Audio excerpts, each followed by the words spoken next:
Isang video ang natanggap ng National Police Commission o NAPOLCOM na nagpapakita ng mga nakasibilyan na pulis mula sa Drug Enforcement Unit ng Manila Police District na may bitbit na mga bag habang ine-escorta ng isang arestadong suspect. Base sa video, nangyari ang anti-illegal drug operation noong June 20 sa Tondo, Maynila.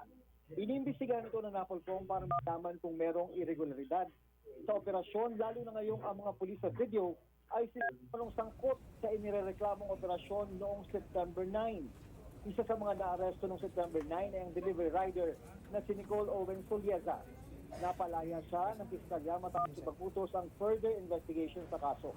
Ipinakita kay Solieza ang video ng June 20 operation at nakilala niya agad ang mga pulis.